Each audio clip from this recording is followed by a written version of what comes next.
Good evening, everyone. How y'all doing today? This is Yusuf Chori tuning in from San Antonio, Texas. It is 7:04 p.m. Central Time right here. So just give me a minute. Let me go ahead and share this.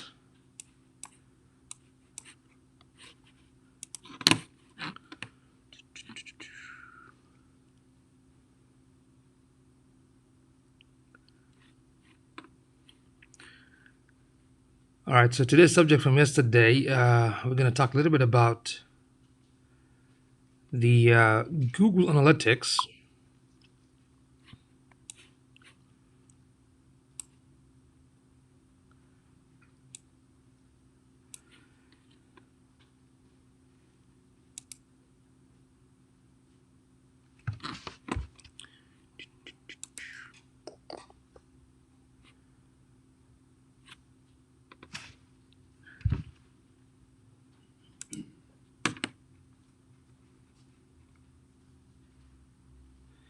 Hey, Melissa, what's going on? Thank you for tuning in.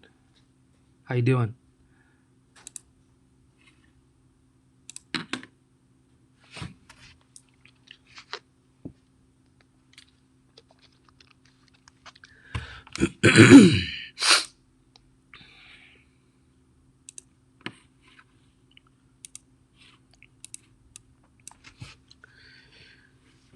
All right. Well, I wanted to start on this subject, but I got a couple of questions here. Let's see. How do you check the owner of the domain name? Okay, if you're asking about how to find out who owns the domain, it's pretty easy. You just have to look for a system called Whois Lookup, right? You can just go to Google and do a Whois Lookup search, or you can use this DNS tools. For example, you can use the DNS tools, and there are like tons out there. They all do the same stuff. Like there is tools.dns stuff. There is let me check this one right here. I usually use network-tools.com. But if you pick up any DNS tools, that can actually help you to find out who is the owner if they did not put the domain as a private. If the domain is public, like when they created the account, they did not select the domain to be private, then you can see, their PO box, their address, their physical address, the name and the phone number. So you can do something called Whois Lookup. Okay. You can do something called Whois Lookup. Okay, so check out tools.dns stuff. You can also check network-tools.com as well. Okay, so let me show you real quick how this thing looks.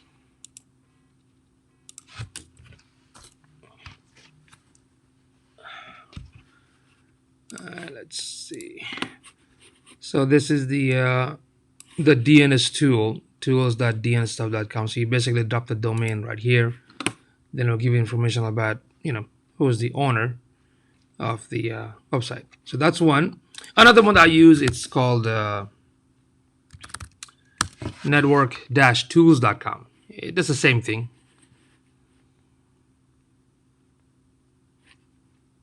Yeah, basically drop the domain right here. Then go to the drop down box and select. You want to ping it. You want to see who is the owner. You want to do an email test. Anything's blacklisted, especially if your domain is blacklisted, you can come and check out right here as well. So that's what you're going to use. Okay. All right. Next question is if I get my domain deleted from the server, is there any way to retrieve it back? Well, if you are paying for the hosting, and let's say you forgot to pay, it's been almost more than a month, most hosting provider will basically delete it. They're not going to keep it. Okay, I know GoDaddy has a service where they probably keep it, but they're gonna charge you like $300, $400 to to restore the whole website, not just the domain, right? But most hosting, they're not gonna keep it. So what's gonna happen if you still want to go back and see how the site looked like, especially if you had the website for quite some time? There is a service called the Wayback Machine. It's under the archive.org. So when you go to archive.org, right? You can check out and see. You can basically put the domain right here, then it will basically give you images of how it looked like before it got completely removed from the from the server or the internet. So this is one option. If it comes up, great, because you can see how the old website or the deleted website looked like. So you can go back and restart fresh and recreate it by using this service right here. Okay, so it's called the archive web.archive.com. It plus it comes with other features too. Okay, so those are stuff that you can use for checking to see if your domain, if it got deleted from the server, there's no way to retrieve it unless if you, and that's what's very important, that if you have a self-hosted WordPress based website, you have to set up a backup plan. So you can use the Updraft Plus plugin to do like a monthly backup in case in a situation like this happens where you did not update your payment, or you forgot, or didn't set up an automatic payment, and if you lose it and don't pay for more than a month, then it's gone, right? So let me check something here. So if you all have any question, let me know, because I do want to talk about a little bit. One of the questions that I got yesterday is about asking me to cover some of the important parts when it comes to the Google Analytics. So if you all have any question about that too, feel free to ask.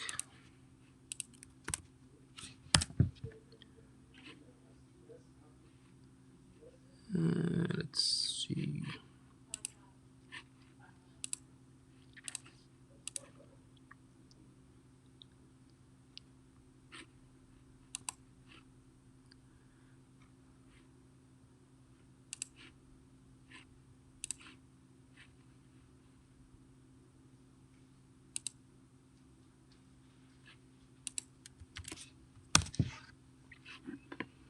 Trying to see how this website looked like.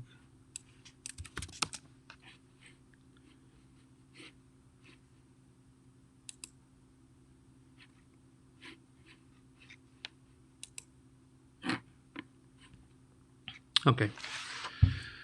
All right. Let's see what we got. All right. So when it comes to the analytics, the first thing is we have to understand like why Google Analytics is very important first, right? You don't want to just use something because somebody told you to use it. There has to be a reason behind it, and you have to understand like why you are putting it in the first place. Well, of course, every website. Hey, Dave, what's going on? Thank you for tuning in. Every website should have these two free tools. One is called the Google Search Console, and the other one is Google Analytics. And the whole purpose of the Google Analytics is to give you some data about your website visitors, like where they're coming from, what mobile devices, how many minutes they're spending on the pages, which are the top pages within your website, and which pages that they don't click, what are the traffic resources, for example, right? They look at that stuff as well. What's going on, Charles? Good to see you, bro. Okay, so let's see. So Charles has a question here. What does it mean by KPI? So KPI is a short for key performance indicators. That's what it means, right? So this is something you can actually not necessarily make it up, but what's your KPI performance indicator? So if you take the analytics that it shows the issues and improvement, that can be your KPI, right? It can be applied to many things. It's just another fancy word, right? I mean, for example, you can say how many contacts or registration the particular website got based on your marketing, or how many leads that you acquired and how many of them are qualified, or how many conversions. So you can use any data and call it KPI. I usually don't use it, right? So that's what it stands for. Now, going back to the importance, the importance of the Google Analytics, and this is something like every website must have it, right? Because if you don't understand who is visiting the website and what's going on and what kind of changes takes place, and how would you make the changes in the future, or how would you market your product and service, right? So the first thing we have to really be understanding, okay, why it's important, okay, like why the analytics it's so important to be on the website. I would say, just like I mentioned a few seconds ago, it helps you to understand your website visitors' behavior. Like when they come to the website, how do they behave? Okay, it can help you come with a plan when it comes to like redesigning the site or putting some content or making some adjustment on the navigation pages and call to action and whatnot. Okay, you can also create some type of impactful content that your audience looking for. Okay, maybe there's some content is more popular, so you can go back and adjust it, add more content to it, or share it on your social channels. Right? It can also show you which pages that they abandon it quickly. Right? It can also help you how to improve the website navigations. It can also help you how to give your website visitors some type of like an awesome user experience, right? And the most important thing, of course, you have to it can really help you to generate some type of conversion and sales and lead. You know what I mean?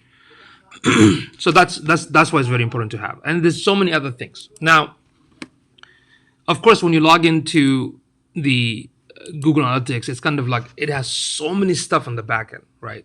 I mean, we can spend time to go through every single one of them, but for today, we're just gonna focus on the most important one, or the most basic and the important one that you need to go to, right? But let's go ahead and first understand when you log into the analytics, there's a section called audience. Once you click on the audience, it will give you some sort of data about users and sessions and page views. So we have to understand first what are those terms. Hey, mentor me, OEV. How you doing? Thank you for tuning in.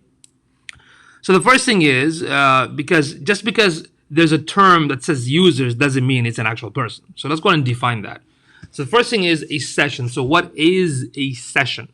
A session basically means it's a period of time a user actively engage with the web pages. That means, let's say I'm visiting the website, your website. I've clicked on the home page. I'm looking at the blogging page. I'm browsing. I'm scrolling down. I'm going up. There's a video I'm playing. Everything that I'm doing, whether I click several pages or whatnot, that is considered one session.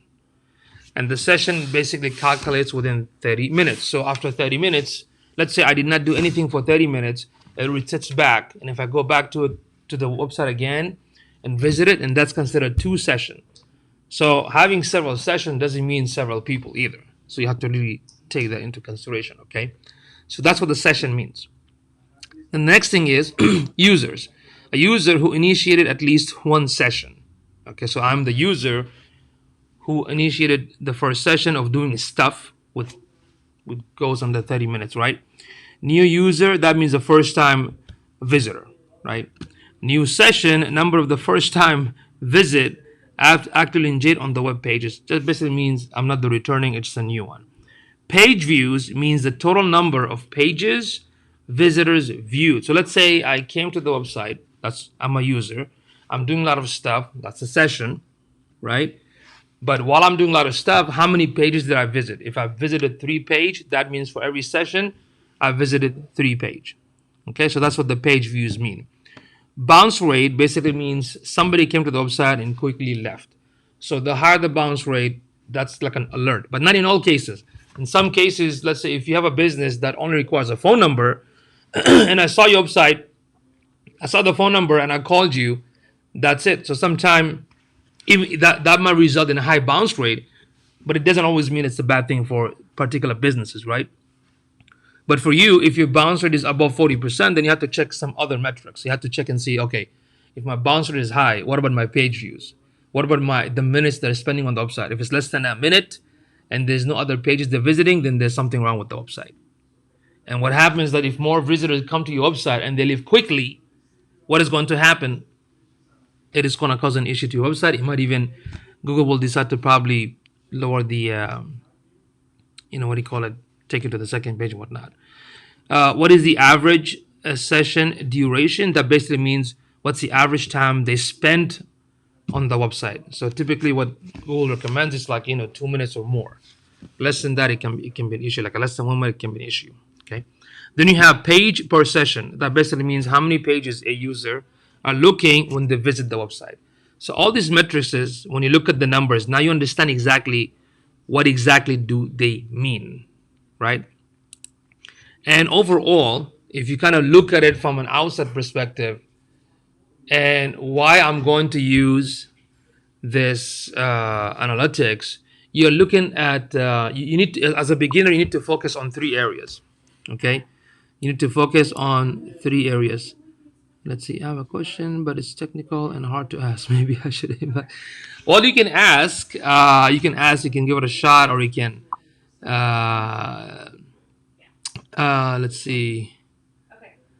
Uh, Hey, so nice to meet you. I have a question for you. How can I find my target audience deeply? Excellent question. If you're using the analytics, if you're using the Google Analytics, you need to go to the audience, and from there, first look at the numbers. Then after that, you can go to the acquisition. Then from the acquisition, you can basically look at the source of traffic, right? There's another feature for demographic. There's another feature, but you have to activate the demographic, because under the demographic, Mr. Singh, what's going to happen? It will give you like the the gender, the age, and whatnot. So that is under the analytics. So you have to look at those three things, right? But for the demographic option, you have to enable that feature too, because by default it's off. Okay, so that will give you just a little bit of who is your audience, and especially you can look at the cities, you can look at the age, you can look at where they're coming from and their sort of behavior on the site. To maybe I can try. So let me know if I was able to answer your question. Okay, Mr. Singh, thank you for tuning in. Now, so to simply, when you look at the analytics, the way you have to think, especially for your business, for your website, the way you have to think about is three areas. That's the audience, the acquisition, and the conversion. So you have to look at all those three. When you go to the audience section, this is basically will kind of help you to understand who are your customers, right? When you go to the acquisition section on the analytics, this is basically where the traffic is coming from, okay? And the conversion option, this is like how do you get more leads, whether through the ads, like the Google ads, or organically. Um, you're most welcome, Mr. Thing. Thank you for tuning in. Okay, Mentor Me OV, please go ahead and ask, what is your question?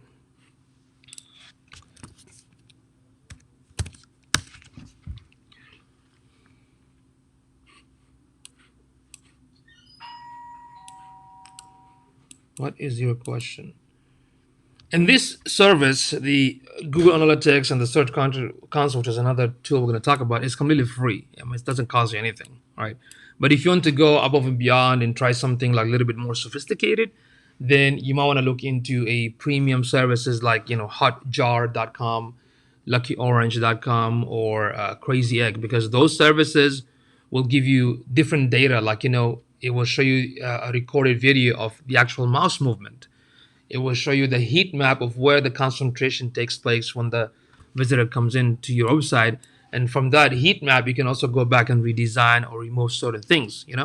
Those are the premium services. They range from anywhere from $50 a month to like a couple $100 a month to use those services.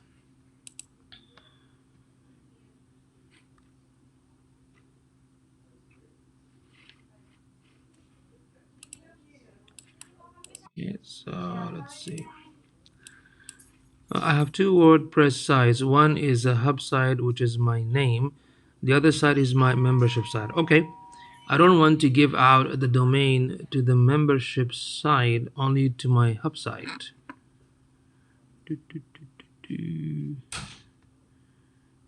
Yeah, you're right. That is confusing. Like, 1 second. 1 second.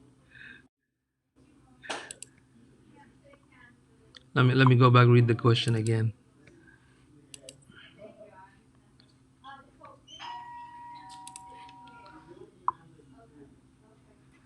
Or maybe it's a premium tool. I mean, if you want to invest money on that, Charles, you can give it a shot. But I think should be enough. Okay, let me read the question again from Mentor Me OAV. So I have a so let's say, Charles, help me out here. So you have two websites. Let's talk about that first. One is under your name. Okay, let's call website A. The second one is website B. Okay. I don't want to give out the domain to the membership site. I don't want to give out the domain to the membership, which is domain B, only to my hub site. I don't understand that question. I want the membership site to be associated from my hub site. So are you saying that you want to have the membership feature from your domain A website? If that's the case, you just have to add a plugin and create a page for the membership. Does that answer the question? Hey, Lashanda, what's going on? Thank you for tuning in.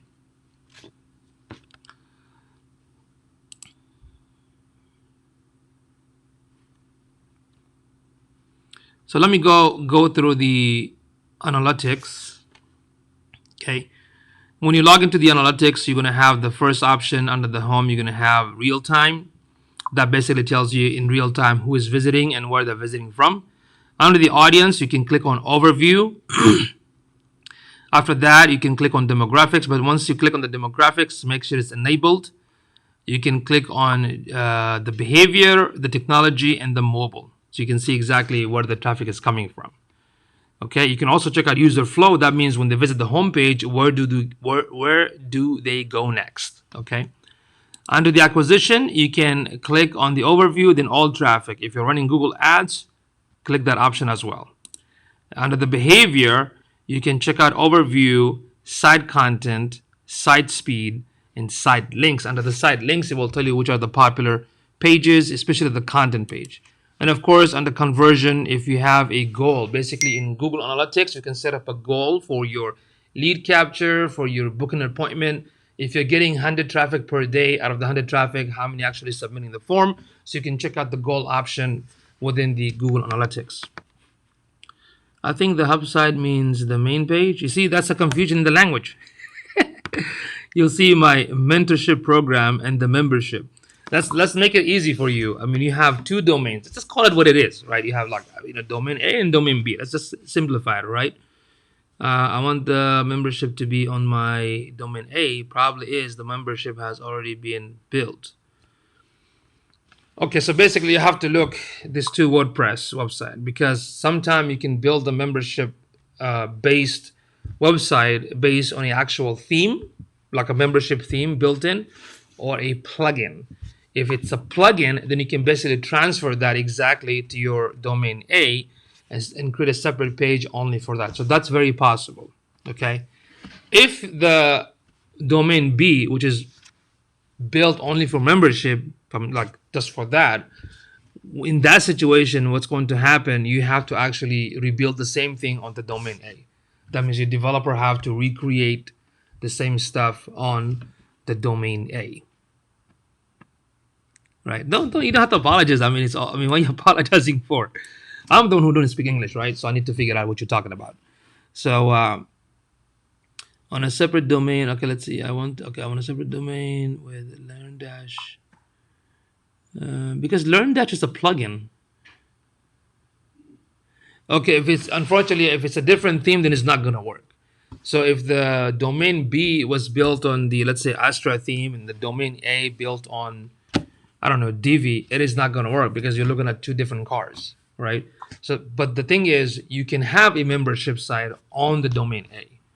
So whoever built it for you, they can rebuild something similar on the domain A. That way you have your personal name, plus you also have the membership within domain A. And the domain B just specifically for the membership. Okay. Now my question is, why did you do it that way? Why did you in the beginning create a page for the membership? So all the traffic gonna be on the home page and other services and also the membership in one place. What made you to decide to create a separate website for membership only? Was it like for running ads, like a landing page kind of ads? Yeah, 2020 it's a free domain. It's a free theme. So 2020 theme, it's free. Astra is actually premium, so that's a domain. I believe it's a theme you probably either purchase from ThemeForest, or you're probably using the free version of that as well. Okay, so it's not a big problem. I mean, the solution, like I said, the solution A, based on what you explained to me, the solution A, if the developer built the domain B, then they have to build something similar because they cannot use the same theme on the domain A, right? Or you can do another option. You can Um, but you also have to look at the traffic and the ranking on both domain. Which one get the most traffic? Is the domain B has a lot of other pages, or is it just membership and that's it? If that's the case, then my advice would be best if you can have the developer recreate something similar to what you have on domain B, but on domain A. Does that make sense? Because you have different options. You can have the domain A built on the domain B theme. That's another option too. And that is only if you don't get enough traffic on domain A. If you like, there's no proper search engine, it's not ranking very well, and if you don't care, if you want to lose that little bit of small traffic, then yeah, you can have the developer rebuild everything on the domain B under the Astra theme. Domain A was built months ago. Then when I was ready to do membership site, I just added domain to my host and set up everything for LearnDash from LearnDash and Astra. Yeah. Okay, so that's what happened. So the first thing is before, I mean, there's no wrong answer. Everything is, like you have different kind of solutions, right? So first you have to look at the analytics on both, see which one got the most traffic, right? If the domain A, if the traffic is similar to the domain B, then all the pages, like the static pages in the blog that you created on the domain A, you can transfer some of those content and rebuild it on the domain B. The only difference is the domain name going to be different because the first one is under your personal name and the second one is under the like possibly the membership base name. If you don't want that, then of course you have to rebuild the membership plugin or the LearnDash plugin on your domain A. So it's going to sit there. Yeah, in that case, then build it on the domain A. Okay, you cannot use the same theme. I mean, in fact, I take that back. You can install the Astra theme on domain A and change all the design based on the Astra theme, right? Then you can add the LearnDash plugin and rebuild it on your domain A. That's very possible. No real traffic, yes, as still in build. Yeah, so do it that way. So install the Astra theme because the first one that is built on theme 2020, was it customized or is it just how it was? Because if it is how it is, and you just put the content and images, then it should be fine.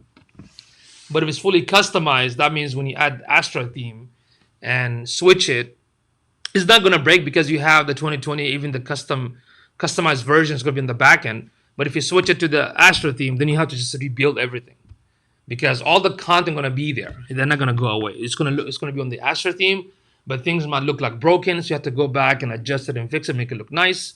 Then add the LearnDash plugin and rebuild the membership on your domain A.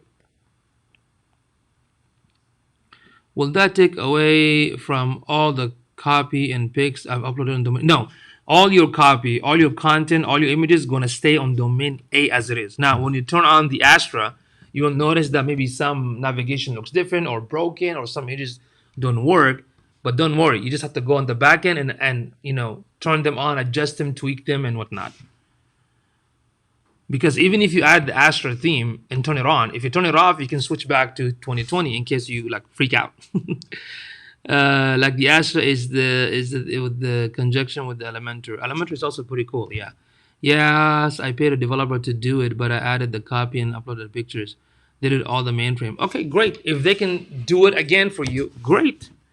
If they're not available, I mean, you can talk to me and I can help you to set it up.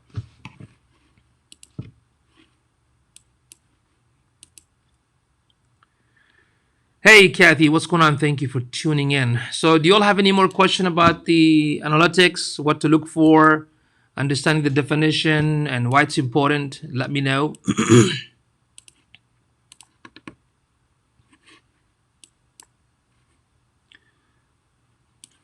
So right now it is 7:30. It's almost 30 minutes.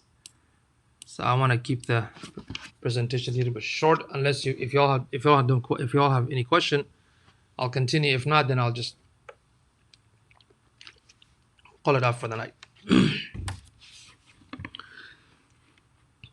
So let me know if you have any more questions. Let me know if that's a solution you want to go with. Like I said, my suggestion is upload the Astra theme since you own it and see how it looks. Adjust all the thing within the so-called hub page or domain A website. then install the LearnDash plugin and just rebuild the membership there. And you can have a page called, sign up or membership sign up or sign up for the membership. That way, all the traffic going to go to your main domain. And the domain B, you can still keep it for like, if you want to run a test or for like an ad and stuff like that. That's up to you. All right. Okay, so let me know if there are any more questions. Okay, so Charles, dang, it autocorrects. I like the Asher theme when using Elementor. Cool. There you go. We should have a consult. I have several domain on my web hosting. Awesome. Let me know. Let me know how can we help you. I have a team of developers, so and designers and search engine experts and online advertising expert like Google, Bing, all the social media ad. I also have a social media marketing team, content writers. Recently, I did hire 2 mobile developers, but we're not getting any app project because they're super expensive. But we do have somebody that builds app, iPhone and Android.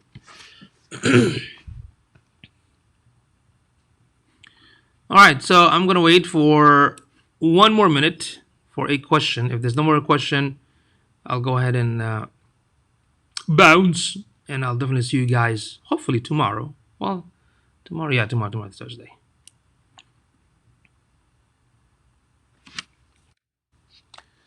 Where do I set up a consult?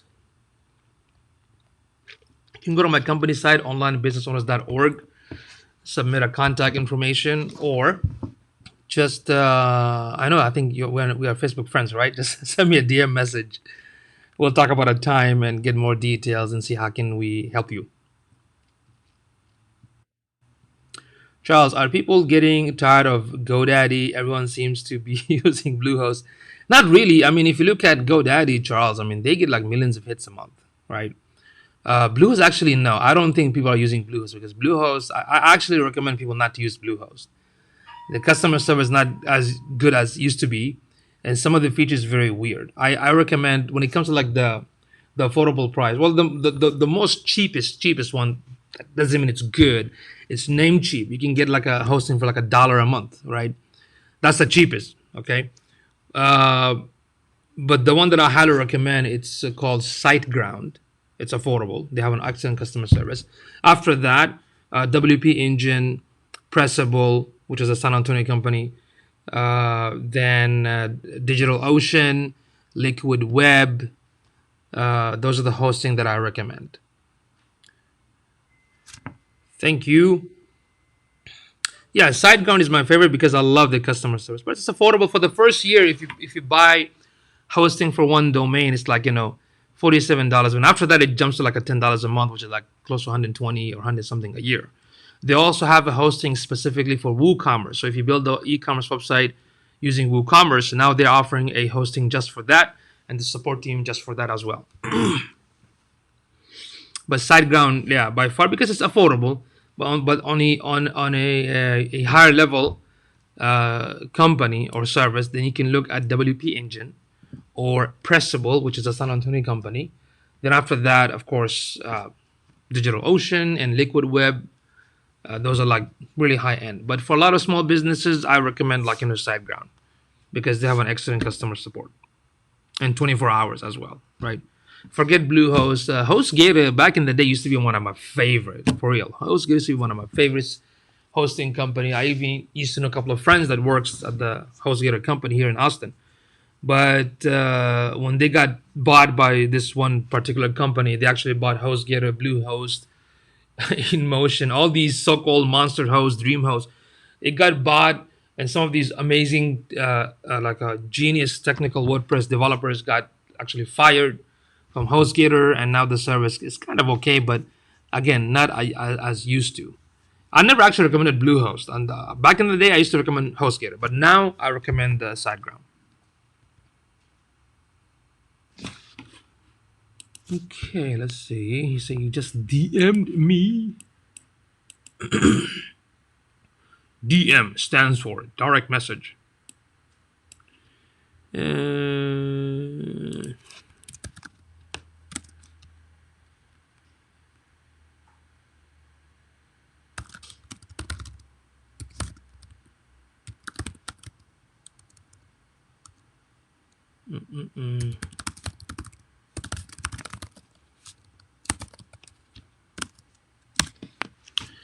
All right, thank you. Mentor me, OEV. Got your message. All right, looks like there are no more questions. So thank you so much for y'all for tuning in.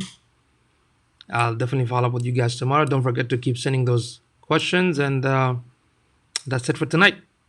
Okay, everybody. See y'all later. Bye bye.